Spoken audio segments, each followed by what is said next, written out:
Hello viewers, welcome to swathi samayal. இன்னைக்கு நம்ம சூப்பரான டேஸ்டியான சனா மசாலா தான் பண்ண போறோம். அதுக்கு தேவையான ingredients பார்த்துடலாம் வாங்க. 1 கப் போல கொண்டக்கடலை எடுத்துக்கிறேன். இது வந்துட்டு 8 மணி நேரத்துக்கு முன்னாடி ஊற வச்சது. ஒரு நாள் நைட் பூரா ஊற வச்சது. கஸ்தூரி மேத்தி, பிரிஞ்சி இலை, சோம்பு, பட்டை, கிராம்பு, இஞ்சி பூண்டு பேஸ்ட், மிளகாத்தூள், 3 போல பச்சை மிளகா, மல்லி இலை, கட் பண்ணி வச்ச வெங்காயம், இது வந்து டொமேட்டோ பியூரி. டொமேட்டோ வந்து நம்ம குட்டி குட்டியாக கட் பண்ணி மிக்ஸியில் போட்டு அரைச்சி வச்ச பேஸ்ட், 2 டேபிள் ஸ்பூன் போல் தயிர், தேவையான அளவு உப்பு. வாங்க வீடியோக்குள்ளே போயிடலாம். இப்போ நம்ம ஊற வச்ச கொண்டக்கடலையை ஒரு குக்கரில் ஆட் பண்ணிடலாம். இதுக்கு 1 கப் தண்ணி ஆட் பண்ணிக்கோங்க. இப்போது தேவையான அளவு உப்பு. இப்போ நம்ம குக்கர் லிட்டை மூடி வச்சு ஒரு 4 விசில்ஸ் போல் வச்சிடலாம். பாருங்கள் 4 விசில் வந்து நம்ம கொண்டக்கடலையே வந்துடுச்சு. இப்போ நம்ம கிரேவிக்கு ரெடி பண்ணி எடுத்துடலாம். இப்போ ஒரு கடாய் எடுத்துக்கோங்க. நம்ம அதில் எண்ணெயை ஊற்றிடலாம். எண்ணெய் வந்துட்டு கொஞ்சம் நிறையவே ஆட் பண்ணிக்கோங்க. பாருங்கள் எண்ணெய் சுடாயிடுச்சு. இப்போ நம்ம சோம்பு, பட்டை, கிராம்பு, பிரியாணி இலையை ஆட் பண்ணிடலாம். இப்போ நம்ம கட் பண்ணி வச்ச வெங்காயத்தை இதில் ஆட் பண்ணிடலாம். வெங்காயத்தை நல்லா ஃப்ரை பண்ணிக்கோங்க.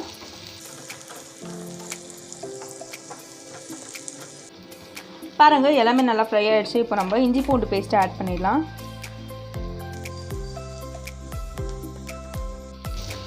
இஞ்சி பூண்டு பேஸ்ட்டோட பச்சை வாசனை போகிற வரைக்கும் நல்லா ஃப்ரை பண்ணிக்கோங்க. பாருங்கள் இஞ்சி பூண்டு பேஸ்ட்டோட பச்சை வாசனை போயிடுச்சு. இப்போ நம்ம மிளகாத்தூள் ஆட் பண்ணிடலாம்.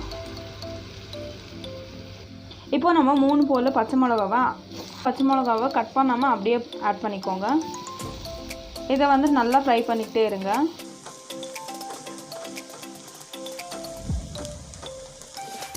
இப்போ நம்ம அரைச்சி வச்ச டொமேட்டோ பேஸ்ட்டை இதில் ஆட் பண்ணிடலாம். டொமேட்டோ பேஸ்ட்டோட பச்சை வாசனை போகிற வரைக்கும் நல்லா ஃப்ரை பண்ணிக்கிட்டே இருங்க.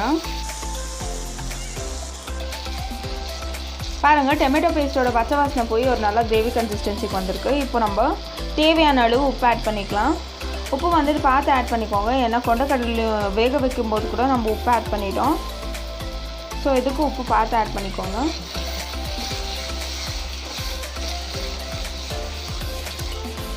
இப்போ நம்ம எடுத்து வச்ச தயிரை இதில் ஆட் பண்ணிடலாம். தயிர் வந்துட்டு உங்களுக்கு ஆப்ஷனல் தான்.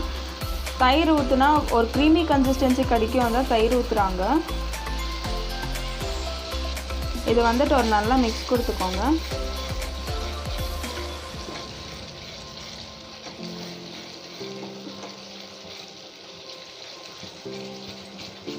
இப்போது இதுக்கு கஸ்தூரி மேத்தி ஆட் பண்ணிடலாம். கஸ்தூரி மேத்தி வந்துட்டு க்ரஷ் பண்ணிவிட்டு ஆட் பண்ணிக்கோங்க. கஸ்தூரி மேத்தியும் உங்களுக்கு முழுக்க ஆப்ஷனல் தான்.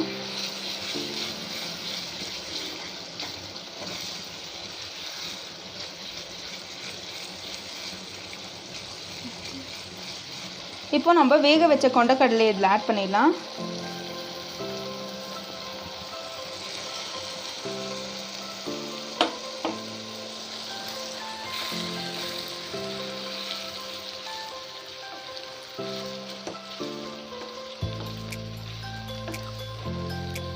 இப்போ பாருங்கள் எல்லாமே நல்லா மிக்ஸாக இருக்குது. இப்போ நம்ம லைட்டாக தண்ணி ஆட் பண்ணிடலாம். இப்போது இதை ஒரு வாட்டி நல்லா மிக்ஸ் பண்ணிக்கோங்க.